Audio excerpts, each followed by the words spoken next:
projected for all of you. First, as you all know, we start the power manifestation with the Living Enlightenment book, receiving the powerful cognitions from the Living Enlightenment book.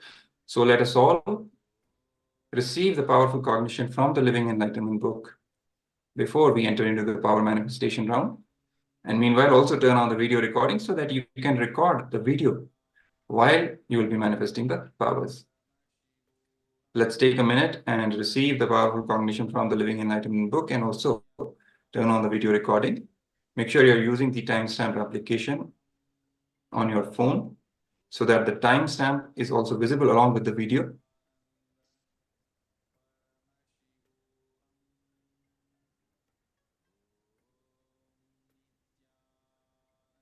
So there will be a question projected on the screen, and you have to tune in to the space of oneness, visualizing Swamiji in the third eye, requesting him to manifest through you and reveal the answer to this question through the third eye.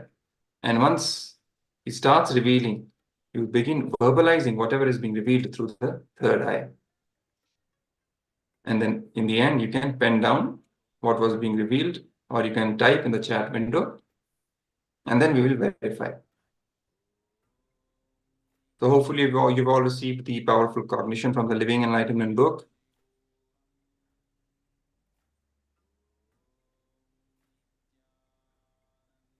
So the question projected on the screen: scan this zoomed in image and describe the structure which is next to it outside the frame. The structure won't be visible in the next picture. The image will be zoomed in, only a part of that image will be visible. And you have to, through the power of your third eye, tell what is the structure which is next to it. You have to describe that structure which is outside the frame with the power of your third eye. So let us see what the question is, what that zoomed in part of the picture is. Yes. So this is the zoomed in picture, the frame. You have to tune into the third eye, visualizing Swamiji, chanting Mahavakya, and then let your third eye reveal, let Swamiji reveal in your third eye what the structure next to this image is, and describe that structure. You can begin verbalizing as soon as it is being revealed to you. So I'll be playing the Mahavakya. Let's begin the power manifestation, chanting the Mahavakya. Om Nithyananda Paramashivoham. Om Nithyananda Paramashivoham. Om Nithyananda Paramashivoham. Om Nithyananda Paramashivoham. Om Nithyananda Paramashivoham. Om Nithyananda Paramashivoham. Om Nithyananda Paramashivoham. Om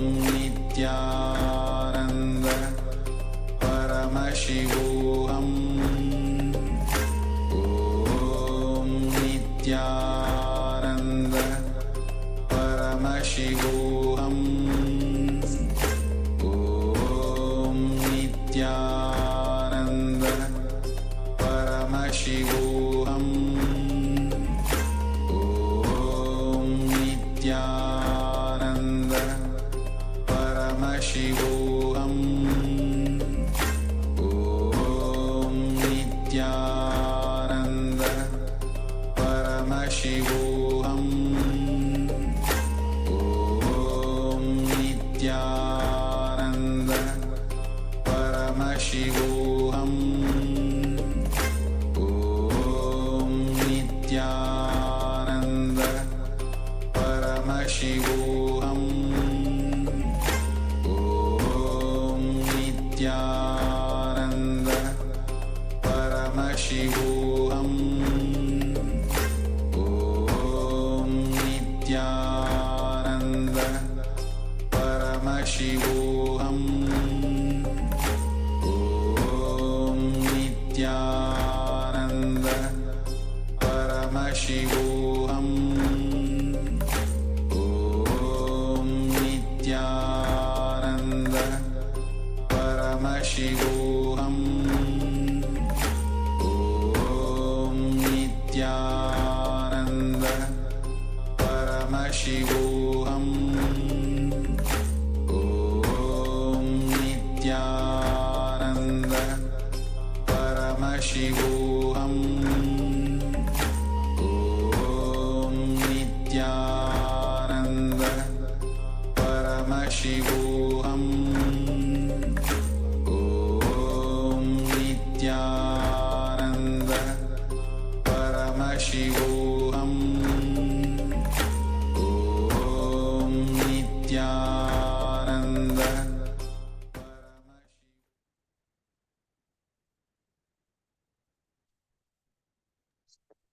Yes. So now you can begin penning it down, but whatever was revealed in your third eye, you can pen it down or you can put it in the chat window itself. For those watching us on YouTube or other social media platforms, you can put it in the comments section as well.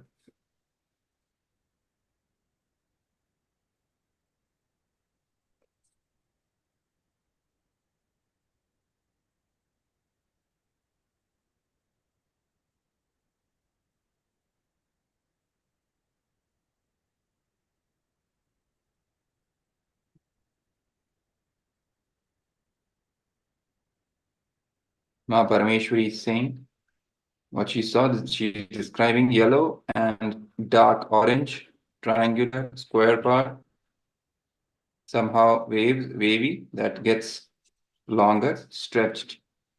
Okay, great. Other participants, you can also put whatever you saw through the third eye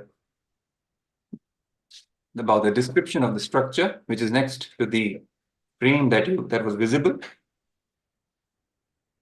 And then we will verify.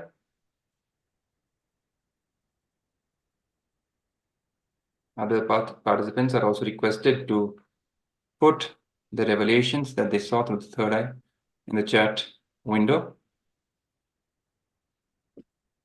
All the participants are requested to really have fun during this power manifestation session.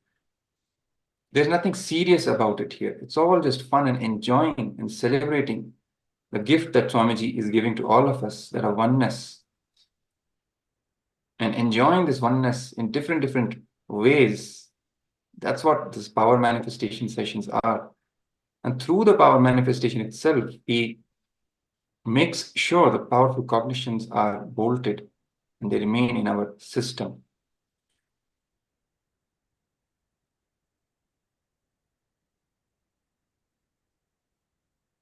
So let me project the entire image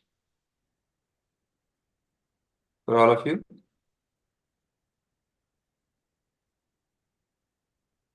Yes. So this is the entire picture. You only saw one part of it in a smaller frame. These are the pyramids in Cairo. So yes, Ma Parameshwari, most of it, what you got is absolutely right. So congratulations. You're manifesting the power well, very well, in fact. So yes, triangular, in the view, the square portions are there. The base itself is square. Then the bricks and orangish, yellowish, absolutely.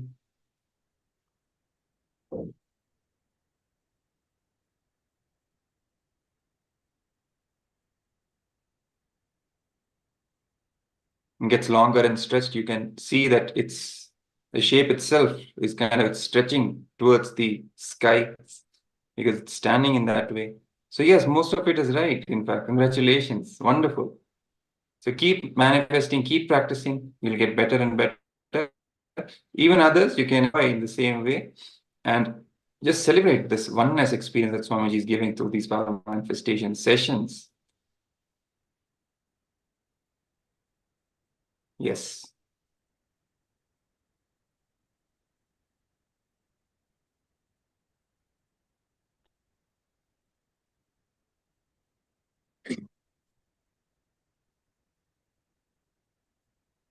So it is now time for all of us to head on to our social media platforms and upload the videos that we have taken and share our experience of power manifestation with the people, enrich them, invite them also to experience the same in Paramashivoham Level 2.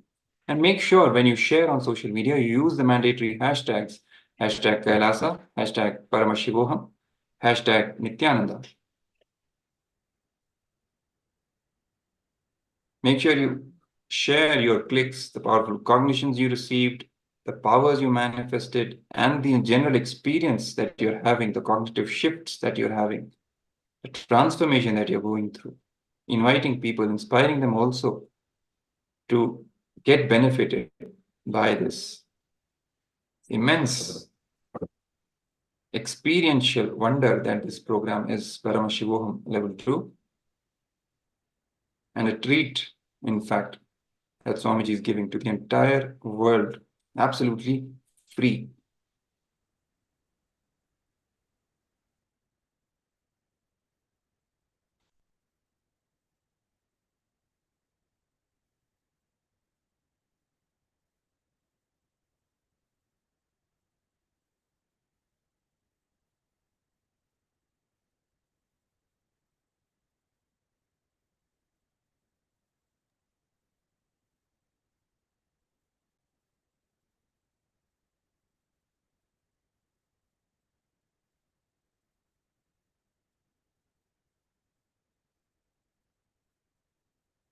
Yes.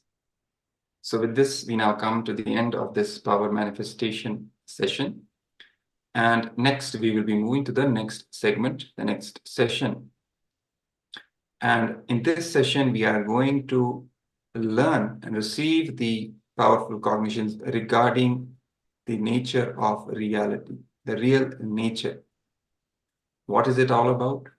How is it related to our day-to-day lifestyle, our cognition about us, our belief about us, and how it manifests the life around us? So let's look into this topic as directly revealed by Swamiji himself.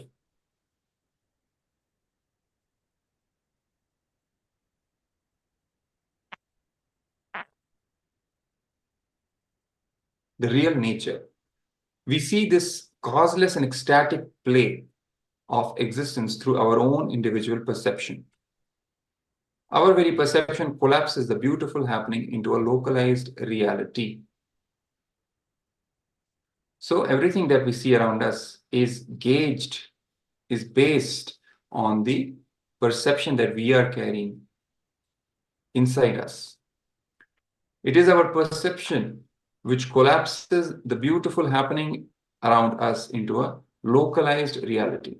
So each individual boils down the beautiful happening into his own individual reality.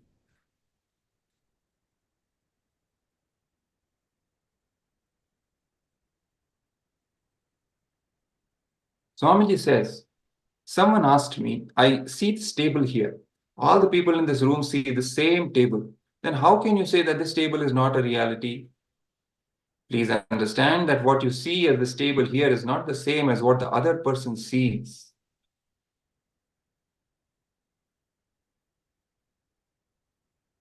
Each person in this room sees this table differently.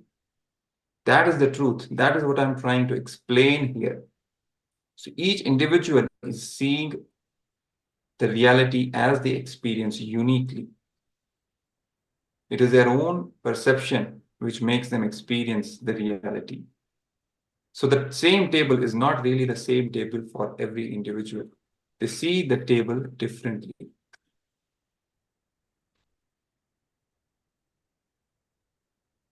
As long as the mind tries to perceive what is perceived is not the ultimate reality. Only an infinite being can perceive reality exactly as it is happening. Also, he cannot explain it in words because words cannot describe what is beyond space and time.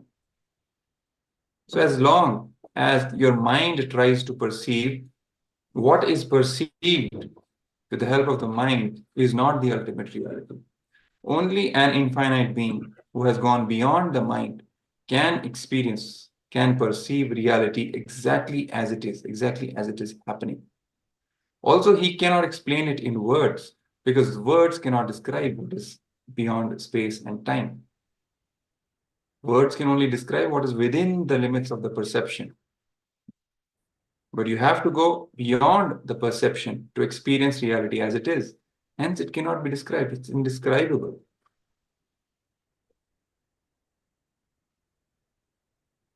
He can only tell you to wait for it, to become your own experience. That is why Shiva answers not with philosophy, but with techniques. He directly gives techniques for Devi to experience the reality, the nature of the universe. Because philosophy is not going to actually make you experience the reality as it is. That's why Paramashiva, Bhagavan Shiva, he gives techniques straight away, applying which you can experience the reality as it is really happening. Let me explain this concept based on the energy matter idea. That's what Swamiji is explaining here. We saw that matter is actually energy. Classical physics said that the electron is a particle. However, quantum physics says that it is a wave. Actually, the electron exhibits the property of both a particle and a wave in different situations. Physicists have now concluded that the electron has a dual nature as a particle wave.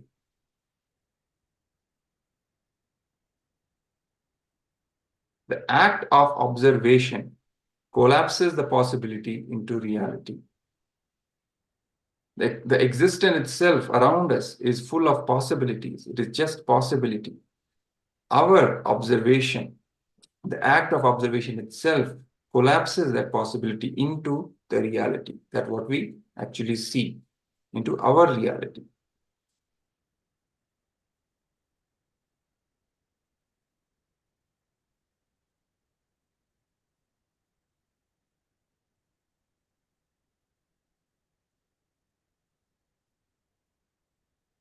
Since the electron is a particle, what is the location of the electron? Since it is a wave, what is the momentum of the wave? Because these are the particles, these are the qualities of the particles and waves respectively. If there is a particle, it must have a location somewhere you can locate it. If it is a wave, then it must have the quality of the momentum, right? The answer to these questions lead to a very startling discovery that the particle wave can be either a particle or a wave or even both at the same time. That is what the quantum physics reveals. But you cannot determine both the location and the momentum of the electron at the same time. Because the very act of observing the location of the electron will change its momentum, and the very act of determining the momentum of the electron will change its location. So if you try to locate the electron exactly where it will change its momentum. So you cannot exactly pinpoint what the momentum is at the time of observation because the momentum has already changed by the very act of observation. Similarly, if you're trying to measure the momentum of the wave nature of the electron, the very act of observation will change its location. So if you fix the momentum, you cannot determine the exact location. If you fix the location, you cannot determine the exact momentum. This is what is known in science as the Heisenberg uncertainty principle, which is one of the fundamental principles in quantum physics.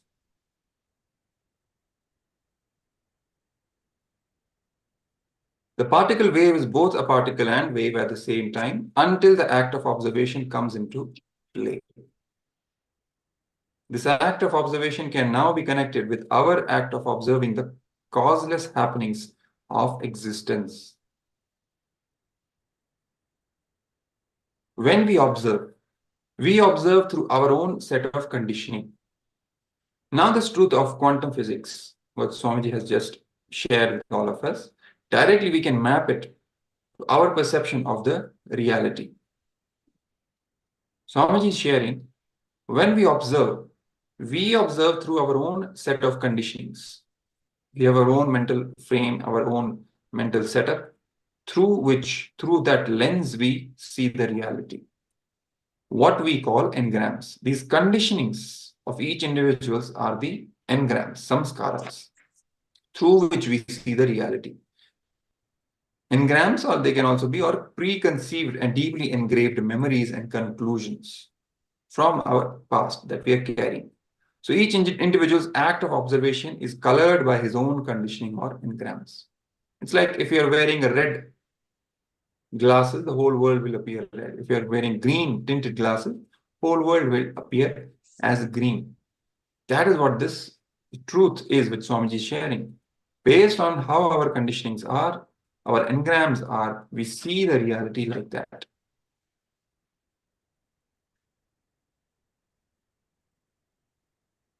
So based upon that, he boils down the happening to suit his own experience of reality. Same happening. The individual boils down that same happening to suit his own experience of reality because he is seeing from his prism. The whole frame is different for each individual. In the case of particle wave, the very act of observation collapses the wave particle to a particle or wave. This is what the physicist Erwin Schrödinger showed in his hypothetical cat experiment. Suppose you put a cat and a vial of poison acid in a chamber and seal it. There is no way the observer outside can determine whether the cat is alive or dead. Since we cannot know, the cat is both dead as well as alive. Both possibilities are there. The cat is both dead as well as alive because we cannot observe. It is a distribution of probabilities, which includes the probability of dead as well as the alive states. So there are two states possible here. Either the cat will be dead or it will be alive. And there is a whole distribution of probabilities. What is the probability that the cat will be dead? What is the probability that the cat will be alive? Both these states distributed as per their probabilities, that is the actual state as of now, without the observation. When you break open the chamber to see the condition of the cat, the very act of breaking open the chamber could potentially change the state of the cat. The cat could be killed by the acid vial being broken due to breaking the chamber.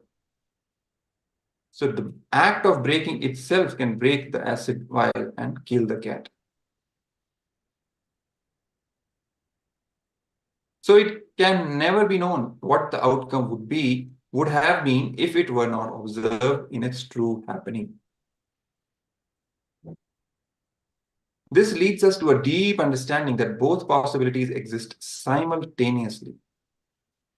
And it is the very act of observation that changes the possibility into a particular reality. Without the act of observation, both possibilities exist simultaneously. And the very act of observation collapses that possibility into a particular reality.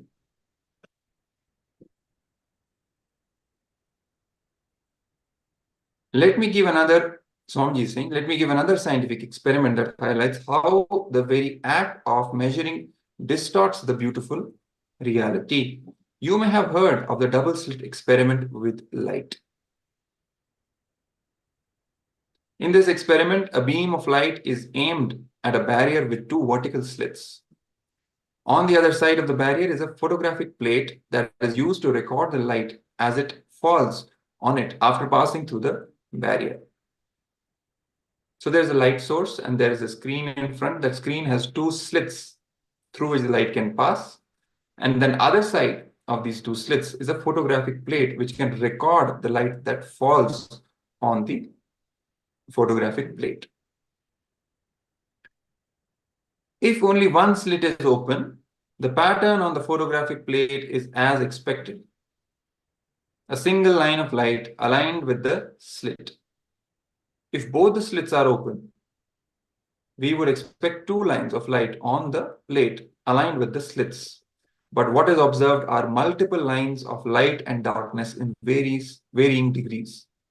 So if we close one slit and let the light pass only through one of the slits, keeping it open, the photographic plates, as expected, records only one line corresponding to that slit. If we open both the slits and let the light pass through it and fall on the plate, we don't observe two lines against two slits. No, we observe a pattern instead of light and dark shades across the photographic plate. This is the principle of interference, where light beams behave as waves that interfere with each other.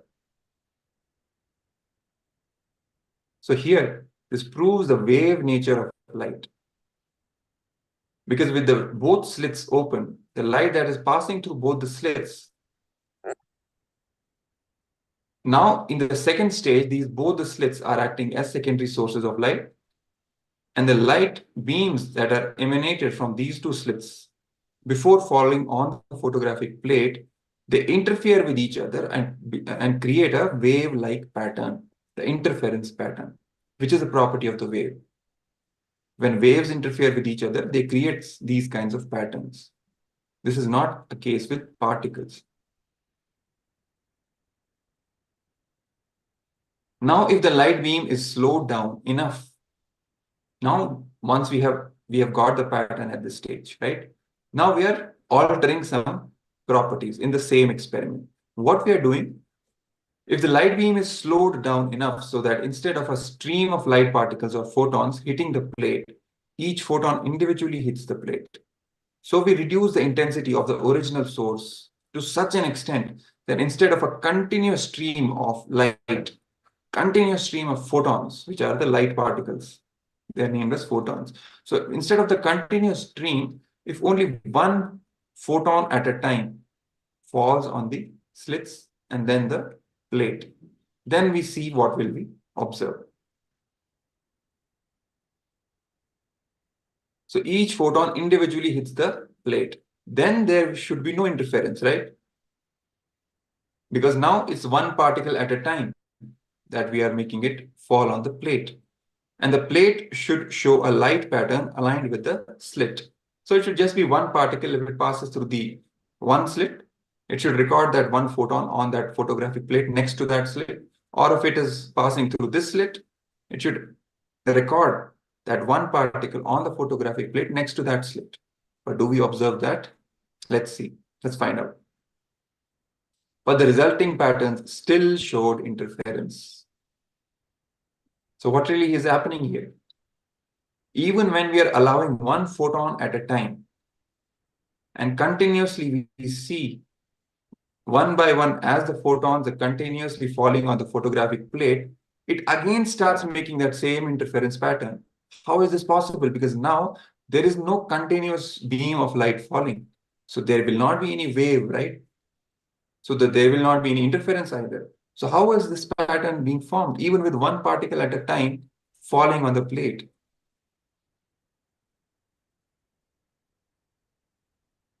So how is this possible? There is only this one photon, what can it be interfering with other than itself? It was concluded that each photon not only goes through both the slits, each photon not only goes through both the slits, but also simultaneously takes every possible path on the way to the target. One photon leaving the source, original source, passes through both the slits, and then after that takes all possible ways or paths to reach the photographic plate.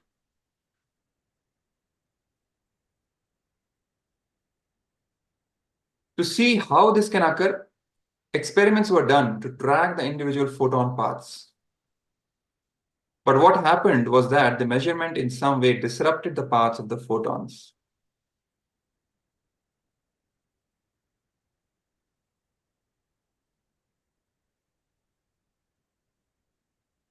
Whenever an attempt was made to observe, only two bright lines on the photographic plate aligned with the slits. So scientists tried to observe how this photon, individual photon, is passing through the slits and then falling at the plate. They tried to keep secondary detectors along the path of the photons to measure which path the photon is taking. But the very act of trying to measure it again collapsed the whole possibility, and people saw only, instead of the whole pattern, just these two slits, just these two marks on the photographic plate next to the two slits.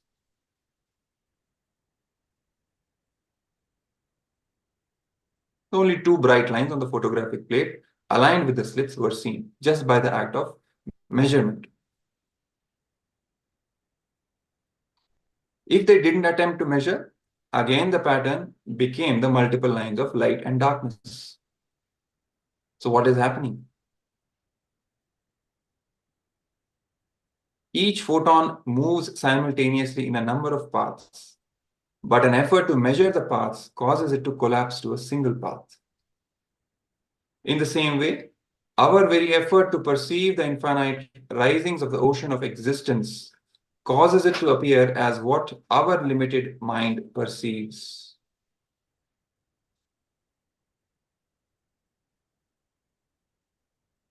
I'll repeat this. Each photon moves simultaneously in a number of paths, but an effort to measure the paths causes it to collapse to a single path. In the same way, our very effort to perceive the infinite risings of the ocean of existence causes it to appear as what we see, what our limited mind perceives.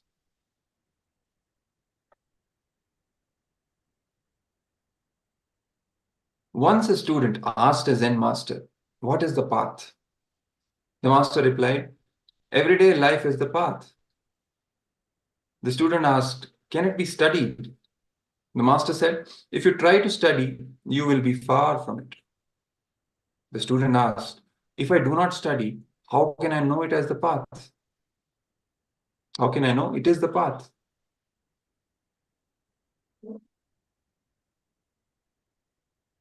The master said, "The path does not belong to the perception world. Neither does it belong to the non-perception world.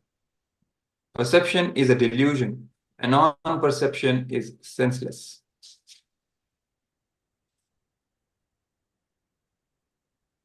If you want to reach the true path beyond doubt, place yourself in the same freedom as the sky. You name it neither good nor not good.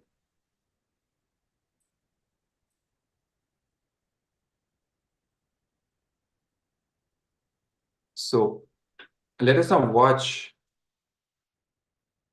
a short clip, and Swamiji will be sharing this highest truth with all of us.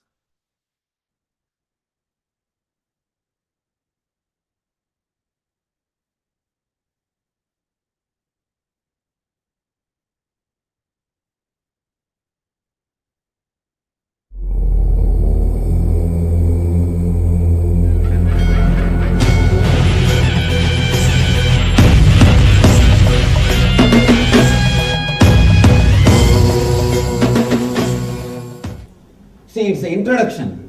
I have given the introduction for 3 bodies. Now I have created the idea, basic idea for you all, from how we are going to understand. Now when we work on every body, put this question, I will explain to every body. In every body, what maximum we can gain. The fruit of this course is only 3 things. One is making your whole body more healthy, increasing the innate healing capacity of your body. Increasing the innate healing capacity of your body. Second thing, unleashing the power to make your dreams into reality. Third thing, understanding the whole reality is nothing but your dream. This three is the main reason why I designed this course. This three is the thing. How it can be practically applied, understood. Ask me the same question in every body. When I explain, I'll connect that and tell you. Thank you. A few minutes back we were talking about there is a possibility that the future can be changed or the same. That comes to, do you believe in horoscopes, the effects of planets on each person? Astrology is true when the science is originally studied and practiced. But according to me, at least in my experience, I have seen only one or two people who are really well versed in the scripture, who are really well versed with the rules and regulations and practicing. Because you asked astrology, let me tell you a small incident which happened. One famous astrologer of India, very famous, he did our ASP. And after the ASP, he himself wanted to have some of his personal problems solved. He asked me, of course I spoke with him and I guided him. It was solved, that is different. He asked, when I was talking to him, I asked him,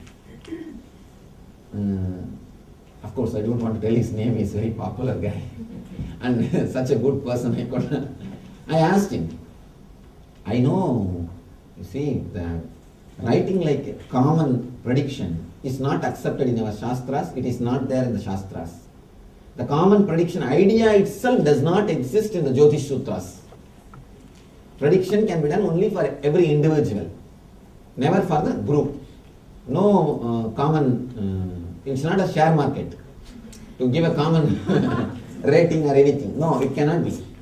That I know anyhow, but forget about Shastras. One important thing I want to know, you see, for one Rasi, if you write 20 lines, you have to write. And 12 Rasi means 240 lines. 10 newspaper means 2400 lines. Every day, how are you able to write 2400 lines? Please just tell me, do you have assistants? How are you able to write that much? You please tell me, because it is such a big work. Writing 2400 lines every day is not a joke. How could you manage? Tell me that. I was shocked when I heard the answer. He said, no, Swamiji, just we have 10 set. Today in one paper, if it is a Mesha Rasi, next day in some other paper it will be in Kanya Rasi. Third day in some other paper it will be Kumbha Rasi. Fourth day in some other paper it will be Mesha Rasi. And fifth day in some other paper it will be Mithuna Rasi. Just we reshuffle. For reshuffling I have one assistant. It is nothing but reshuffling. I said, people don't catch you. He was so confident. He says, Swamiji, nobody will purchase all the 10 paper. And nobody will read all the 12 Rasi. Nobody will read all the 12 Rasi. People are going to purchase only one paper and they are going to read only their Rasi. One Rasi. So naturally, nobody will catch us. And within 2 months, 3 months, we change the 10 set. We have the time to write the 10 set. For 3 months, in 3 months, we change the 10 set.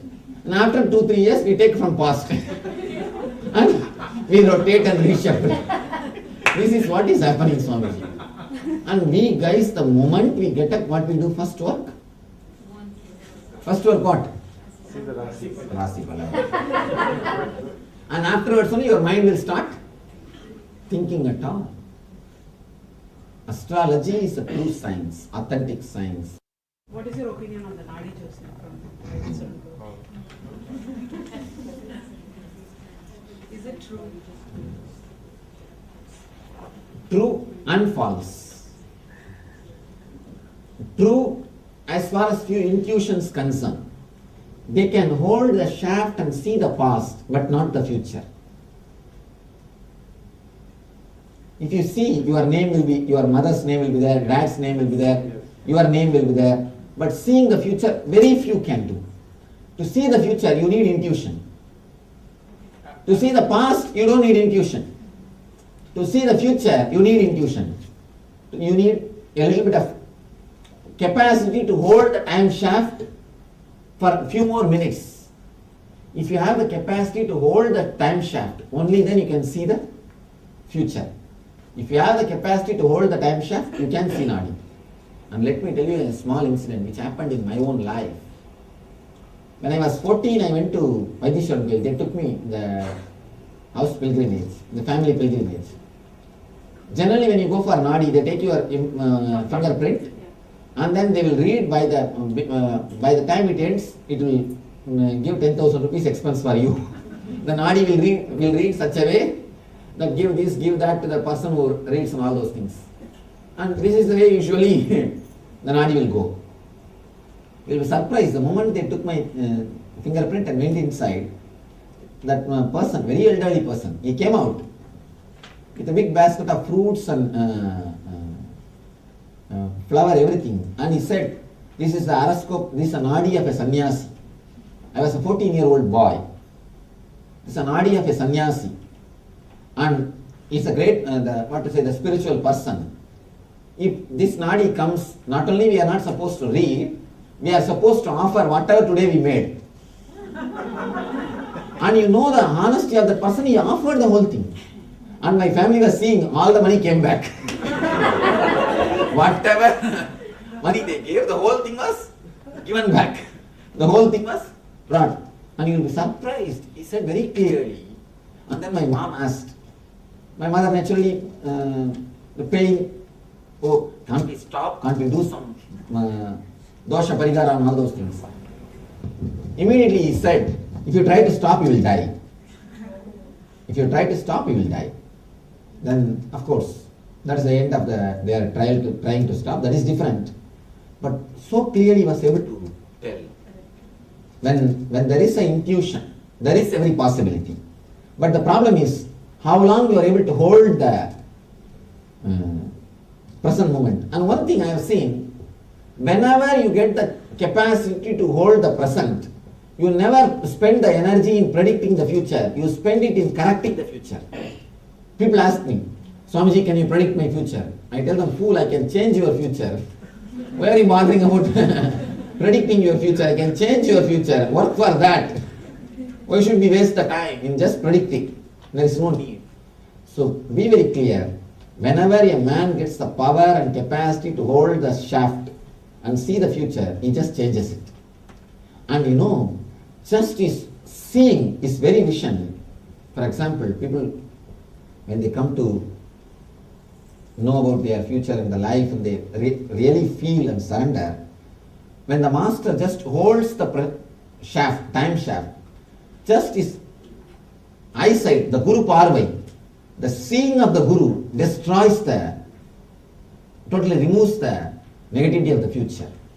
That's what they say, Guru Bharta Kodi Punyam. Just a sight of a master. Because sight of a master is not a simple your sight.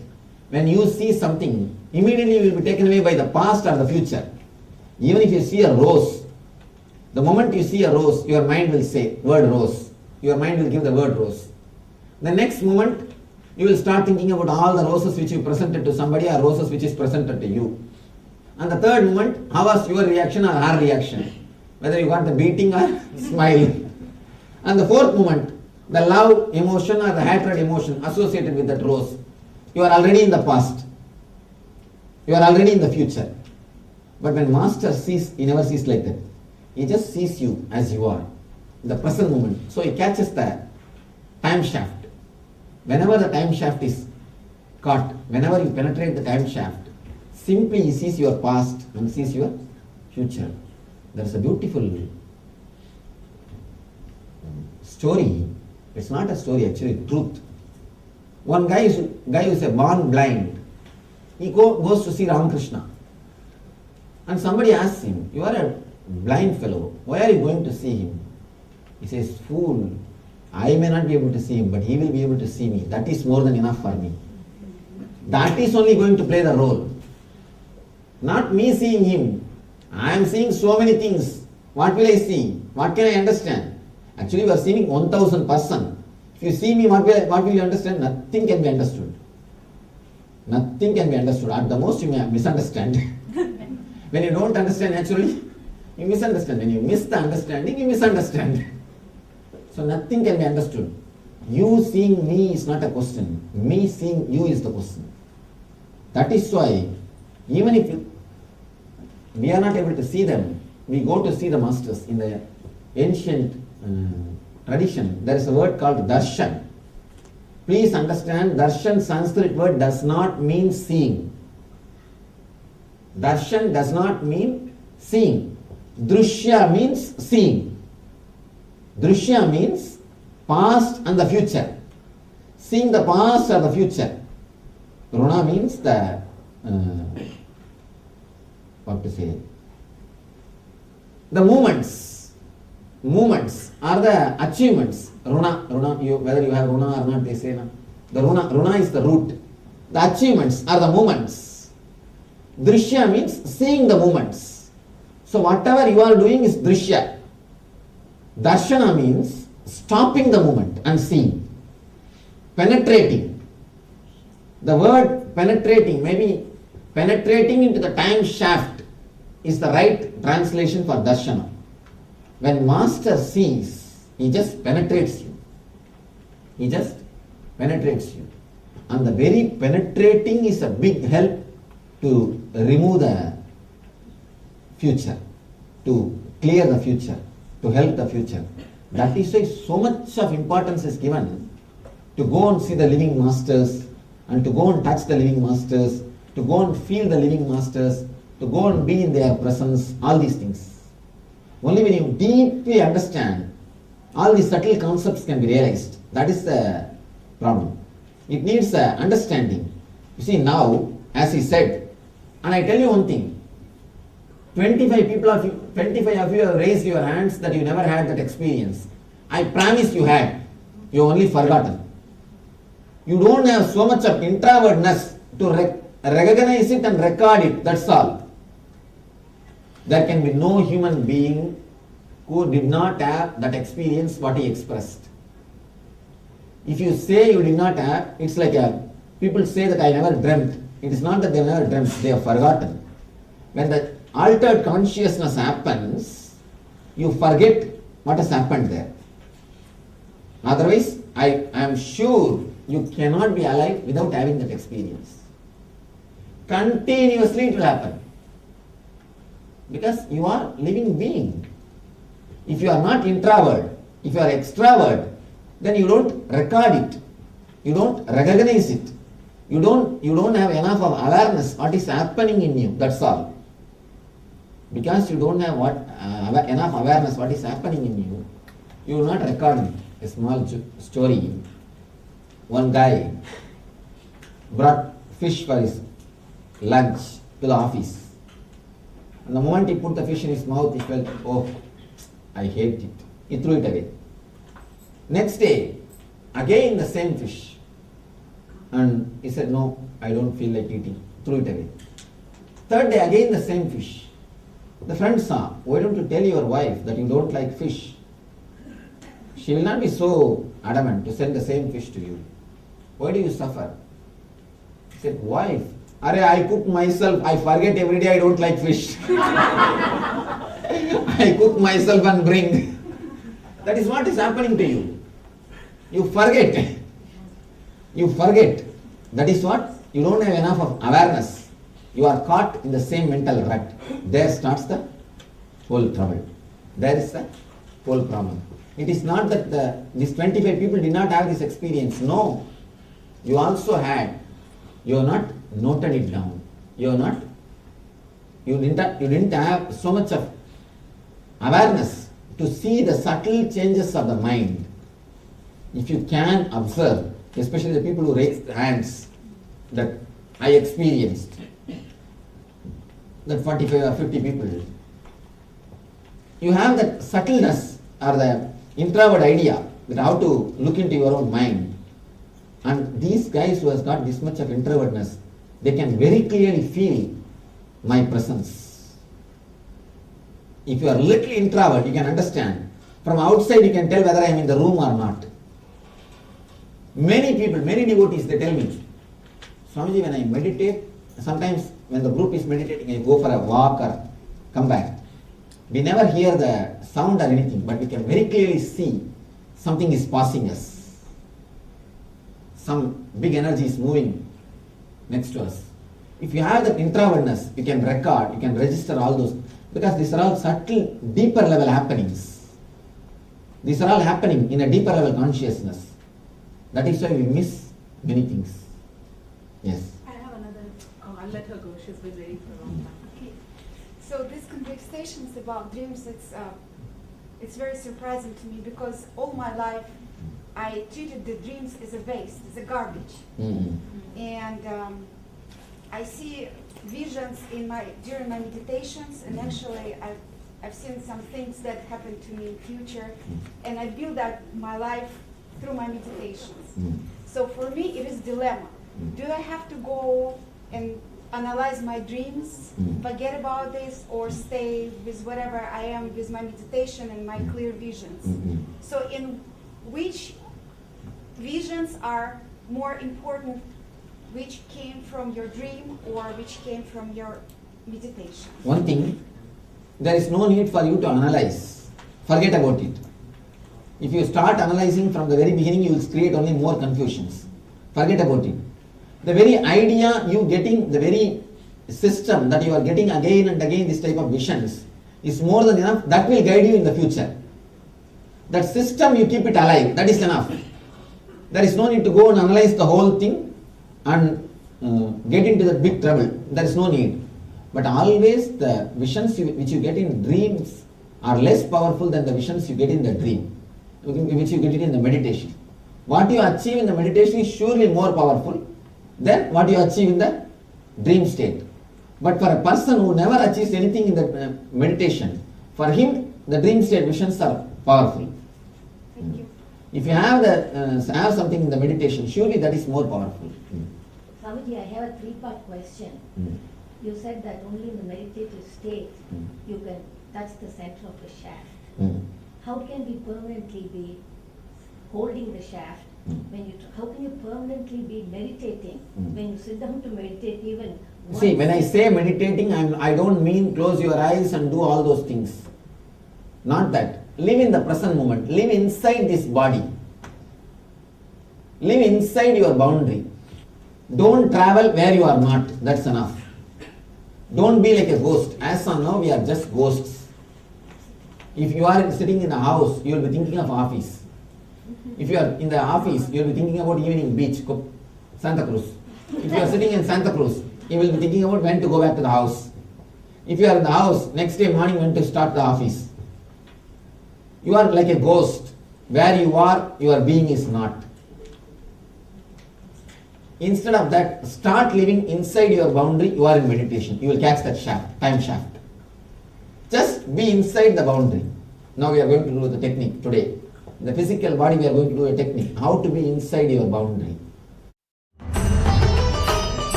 Yes.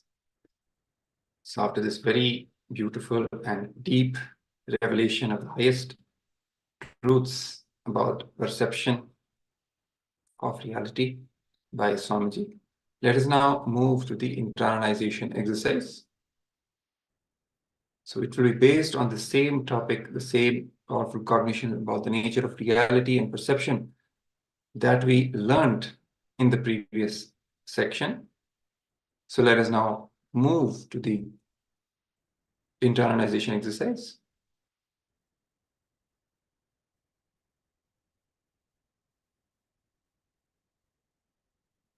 So I will be projecting the slides for all of you so that you can be guided.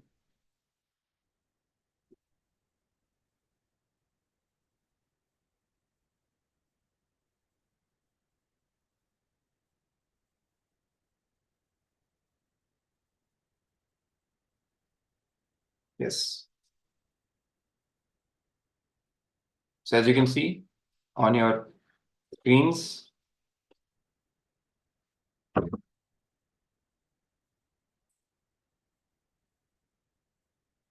contemplate on this truth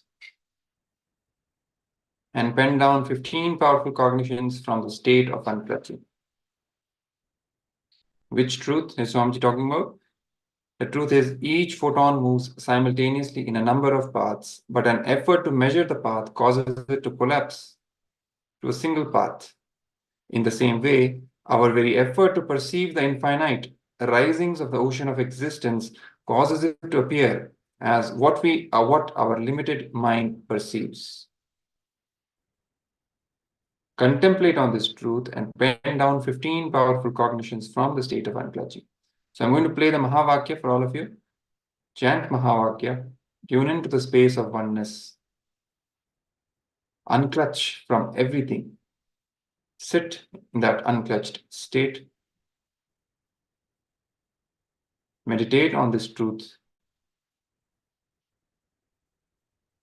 and pen down 15 powerful cognitions that you receive from that state of unclutching. When you meditate on this truth from that state of unclutching, you will see many other truths and powerful cognitions opening up inside you, inside your system. So as soon as they open up, pen them down and record them. Keep recording, keep penning down until you record 15 powerful cognitions. So let us begin. Om Nithyananda Paramashivoham Om Nithyananda Paramashivoham Om Nithyananda Paramashivoham Om Nithyananda Paramashivoham Om Nithyananda Paramashivoham Om Nithyananda Paramashivoham Om Nithyananda Paramashivoham Om Nithyananda Paramashivoham Om